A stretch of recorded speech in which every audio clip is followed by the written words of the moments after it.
మౌన పోరాటం మౌన పోరాటం.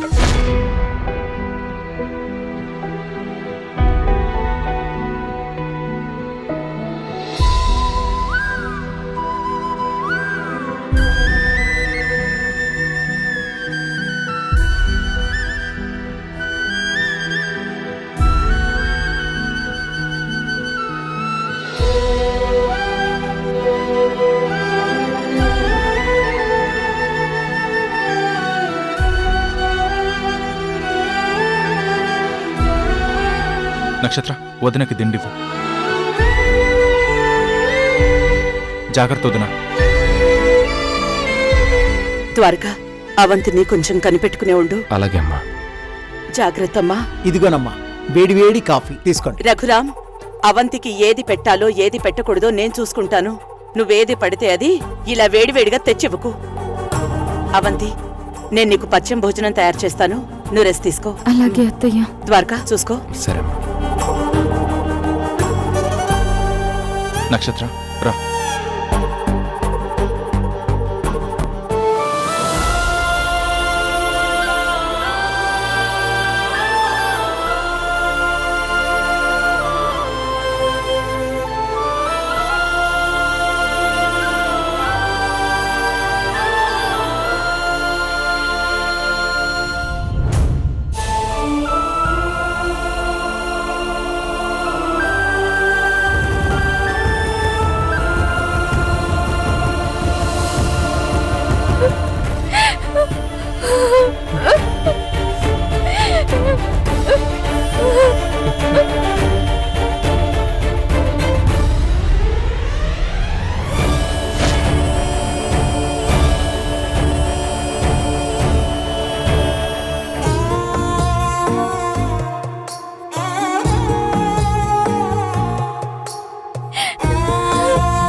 ఇలాగే ఉంటే వీళ్ళిద్దరూ ఇలాగే ఫీల్ అవుతూ ఉంటారు.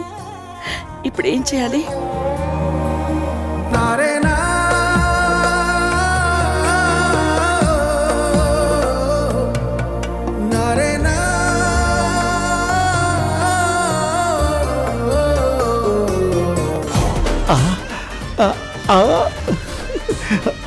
సువర్ణ ఇక్కడ ఉండుంటే ఎంత సంతోషపడేదో. ఏదో ఒకట్లే, వీళ్ళని ఏడిపించడానికి ఇన్ని రోజులు పట్టింది. కష్టపడి ఎన్నో ప్లాన్లు వేస్తే ఇదొక్కటే వర్కౌట్ అయింది. ఓకే, సువర్ణకి ఫోన్ చేసి ఇదంతా చెప్పాలి. తొందరగా చెప్పు మామయ్య.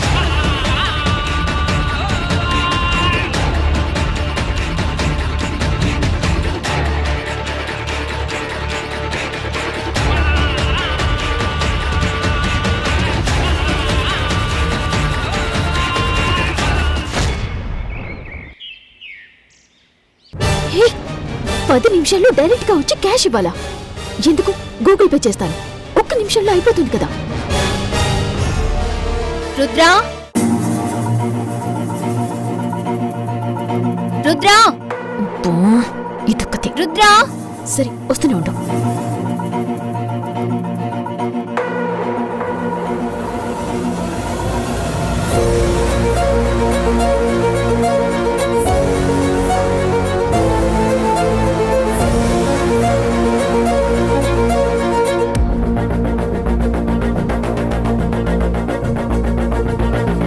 ఏంటి పిలిచావా? ఏంటి ఏమన్నావు? పిలిచావా అని అడిగాను. ఏయ్, చెంప పగిలిపోతుంది.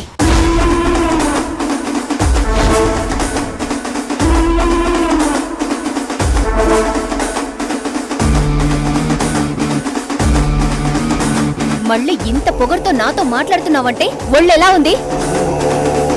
మళ్ళీ నీకు కొరడా దెబ్బలు తినాలని కోరికగా ఉందా? ఇప్పుడు నేనేమన్నానని అంత ఫైర్ అయిపోతున్నావు? ఏమన్నావా? ఏయ్, నీ అతి తెలివితేటలు నా మీద ఉపయోగించుకో. నన్ను నీ కాలి కింద చెప్పులా చూసిన రోజుల్ని నువ్వు మర్చిపోయినా నేను మర్చిపోను. నేను నీతో పొగరుగా కాదు, కనీసం ఒక్క మాట మాట్లాడినా నన్ను కాలితో తన్నడం, చెంప మీద కొట్టడం చేశావు.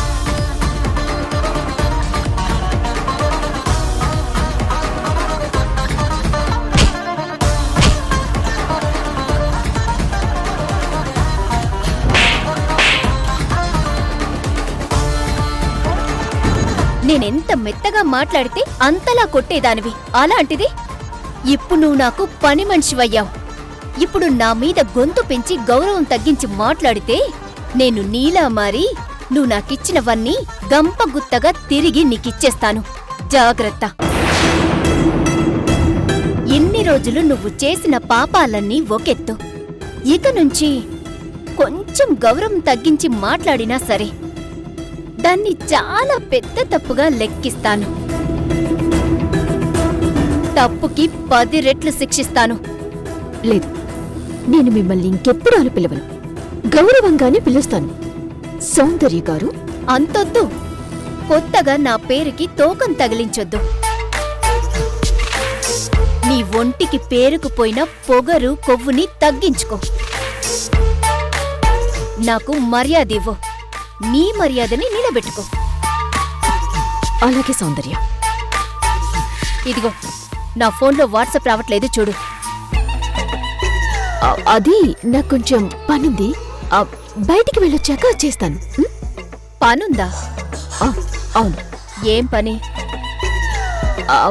అదేంటంటే నా పర్సనల్ పని. పర్సనల్ పని? ఇదిగో చూడు, నువ్వు నాకు పర్సనల్ పని మనిషివి. నీకెంత పర్సనల్ పనున్నా సరే నా పనులు అన్నీ అయ్యాకే అది చూసుకోవాలి. కాదు అని తలెగరేశావనుకో తెలుసు కదా, ఓ చేతిలో కొరడ, ఓ చేతిలో మా తాత దగ్గరున్న నీ మర్డర్ వీడియో.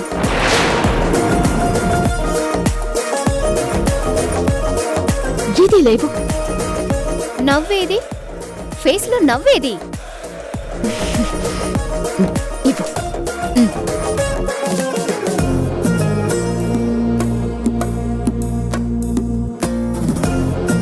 నేను, మా తాత, మా నాన్న, గోదావరి, సత్తి, మా 5 నెంబర్లని ఒక గ్రూప్ చేసి పెట్టు. ఏ అవ్వదా? రాదా? చేస్తాను.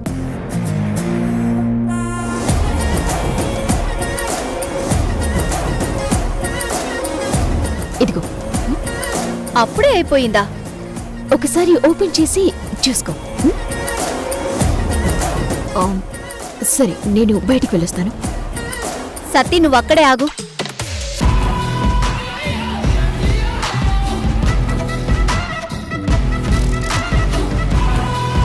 రుద్ర, నువ్వెళ్ళి సత్తి చేతిలో ఉన్న జ్యూస్ తీసుకొచ్చి నాకివ్వు. వాడు తీసుకొస్తున్నాడు కదా. వాడేంటి వాడు? తనకి పేరుందిగా, పేరు పెట్టి పిలువు.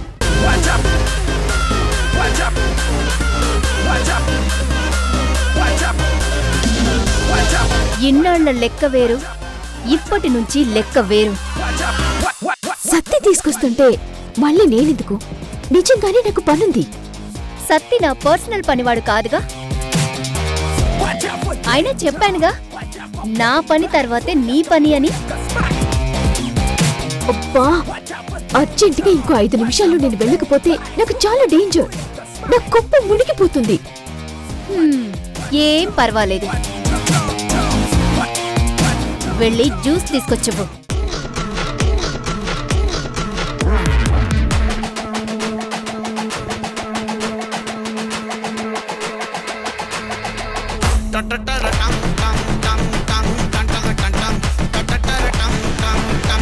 ఎరా, నువ్వైనా 2 అడుగులు ముందుకు రావచ్చు కదా.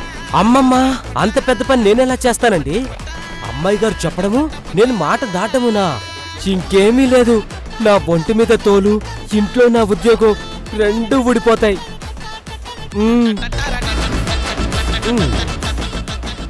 వెళ్ళండి.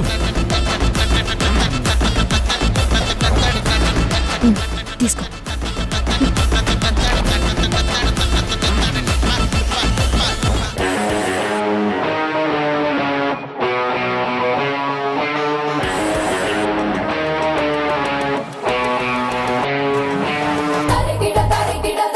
సరే, ఇంక నేను వెళ్తాను. ఆగు. ఇంకేంటి? నేను జ్యూస్ తాగుతున్నాను కదా, ఈ గ్లాస్ తీసుకెళ్లి కిచెన్లో ఎవరు పెడతారు? అయ్యో, అర్థం చేసుకో సౌందర్య, నేను చాలా అర్జెంటుగా వెళ్ళాలి. లేదంటే ఏం పర్వాలేదు. ఇది తీసుకెళ్లి పెట్టి వెళ్ళకు. రా.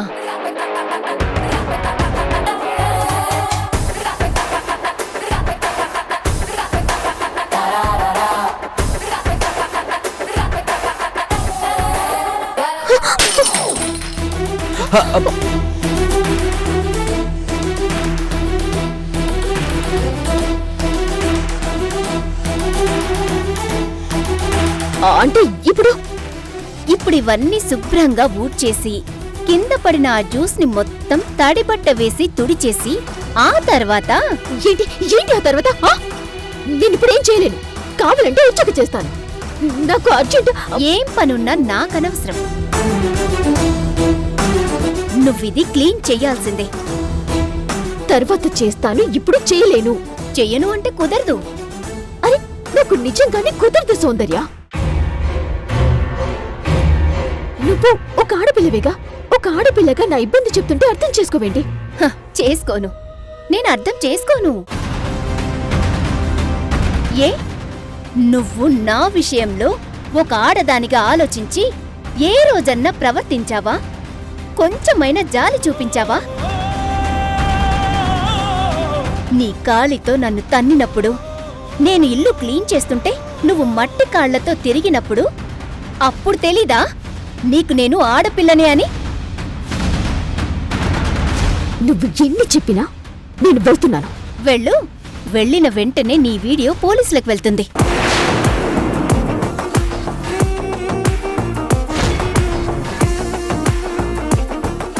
చెప్తే అర్థం కాదా నీకు? నాకు ఏ మాత్రం ఫేవర్ చేయలేవా? ఇక్కడ సత్య ఉన్నాడు కదా, తనతో చేయించొచ్చు కదా.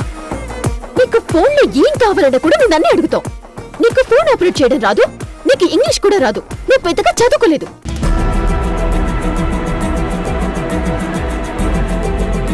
నీకు అన్నీ నేనే చెప్పాలి.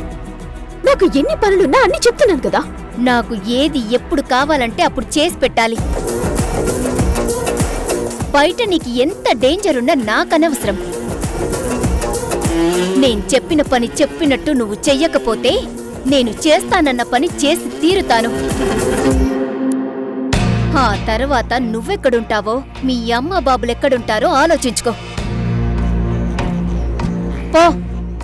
వెళ్ళి చీపురు, చాట, బకెట్తో నీళ్లు, తడిబట్ట అన్నీ తెచ్చుకో. పో.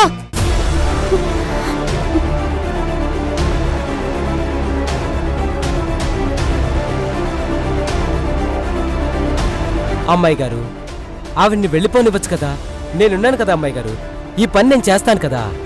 వెళ్ళనిద్దామని అనుకున్నాను సత్తి, కానీ తను నా చదువు గురించి మాట్లాడింది. ఎందుకు మాట్లాడాలి సత్తి? నా చదువు గురించి ఎందుకు మాట్లాడాలి? నన్నెందుకు వెక్కిరించాలి? సత్తి, నేను చదువుకోవాలి సత్తి, బాగా చదువుకోవాలి. పెద్ద పెద్ద చదువులు చదివి రుద్ర మొహం మీద గుద్దినట్టు తలెత్తుకుని బ్రతకాలి. అమ్మాయి గారు, నేను 10 ఫెయిల్ అయ్యాను, కానీ అప్పుడప్పుడు వచ్చిరాని ఇంగ్లీష్లో మాట్లాడుతుంటాను.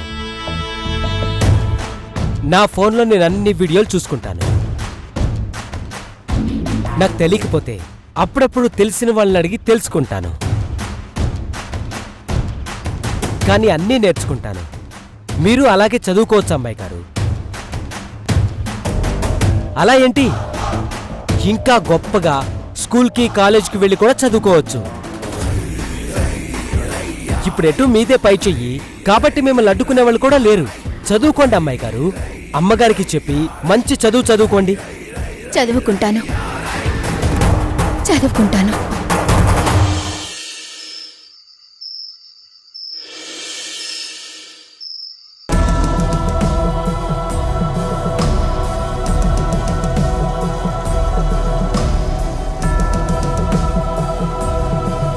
అంకుల్, ఏం చేస్తున్నారు?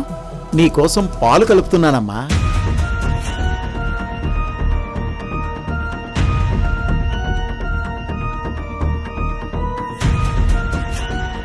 క్షమించమ్మా, ఏదో అలవాట్లో పొరపాటుగా కలుపుతున్నాను. తల్లి పాలు తాగే బిడ్డ లేనప్పుడు అప్పుడు ఆ తల్లి పాలు తాగకూడదు.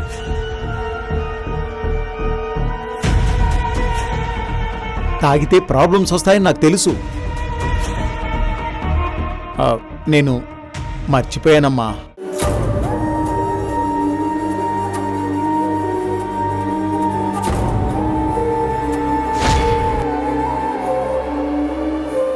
పర్వాలేదు అంకుల్, ఆ పాలు ఇలా ఇవ్వండి. అదేంటి, నువ్వు పాలు తాగకూడదు కదా? మరేం పర్వాలేదు అంకుల్. మావయ్య తెలియకుండానే గుండెల్లోకి మెత్తగా దింపేస్తున్నాడు గుణపం.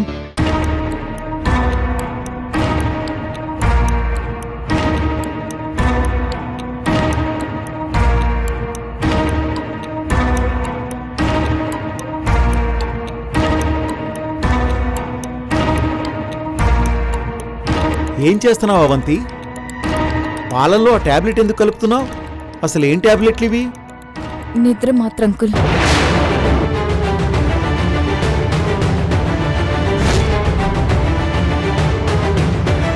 ఆ, నాకు తెలుసు. పాలొద్దన్నా పాలు తీసుకోగానే నాకు ఇదే అనిపించింది. పాలల్లో నిద్ర మాత్రలు కలిపి తాగబోతున్నావని.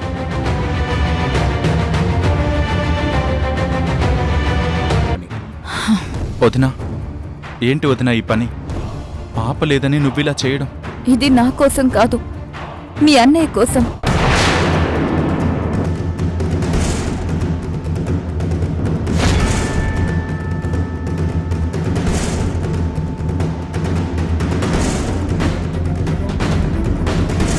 ఈ పాలు వదినా, అన్నయ్య కోసమా? అవును మురారి, ఈ పాలు ద్వారక కోసమే తీసుకెళ్తున్నాను. ద్వారక కోసమే ఈ టాబ్లెట్ కూడా కలిపాను.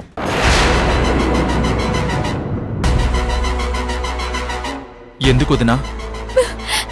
ఏం చేయమంటావు మురారి? పాప పుట్టి వెళ్ళిపోయిన రోజు నుంచి ఇప్పటి వరకు మీ అన్నయ్య కంటి మీద కునుకు లేదు.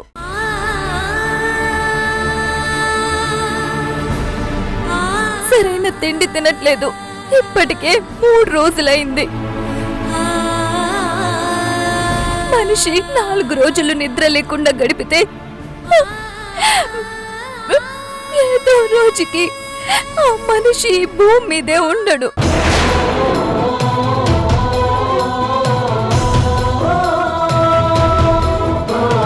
వెళ్ళిపోయిన కూతుర్ని తలుచుకుంటూ రెప్ప వేయకుండా శూన్యంలోకి చూస్తూ గడుపుతున్నాడు ద్వారక.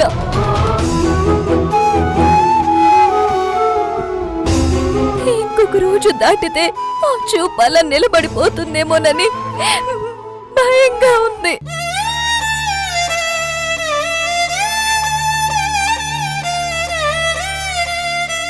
అందుకే ఈ మాత్ర కలిపిన పాలు బలవంతంగానైనా తాగించి ద్వారక నిద్రపోయేలా చేయాలి. ఆ పాప చనిపోయి నాకు జన్మనిచ్చింది. నేనిప్పుడు ఇంకొక ప్రాణం పోకుండా చూసుకోవాలి. పాప కోసం బాధపడుతూ ఉంటే తను తిరిగి రాదు కదా మురారి.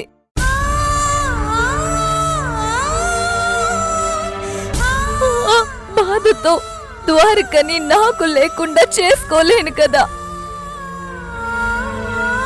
అందుకే ఇలా చేస్తున్నాను.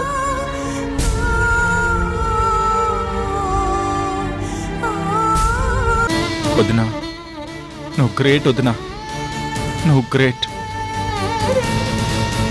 ఎంత ధైర్యంగా ఉన్నావు వదినా నువ్వు. ఇది అత్తయ్య నేర్పించిన ధైర్యం మురారి.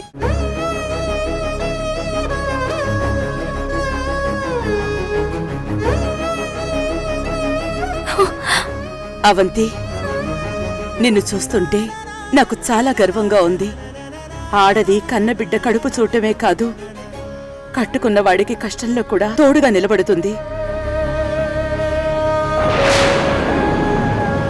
కష్టం వస్తే కింద పడిపోవడం కాదు, మళ్ళీ వెంటనే లేచి పరిగెత్తాలి అని నువ్వు చేస్తున్న పనితో నిరూపించావు.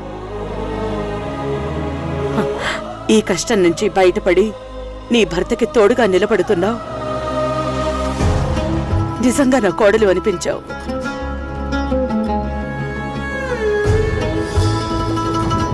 తీసుకెళ్ళమ్మా. వెళ్ళి వాడికి పాలు తాగించి నిద్రపుచ్చు.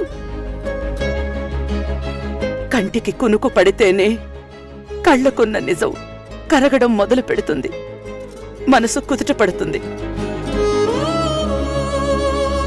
వెళ్ళు, వెళ్ళమ్మా.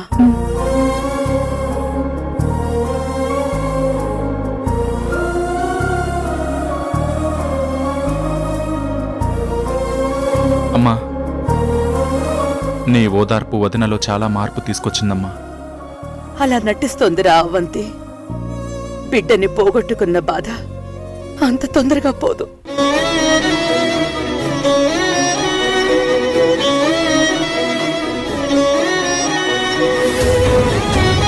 ఇది ఒక రకమైన మందు. దీన్నిప్పుడు ఆ జానకి కళ్ళ ముందే అది తాగాల్సిన జ్యూస్లో కలిపి దాంతో తాగిస్తాను. దాని ప్రాణం తీస్తాను.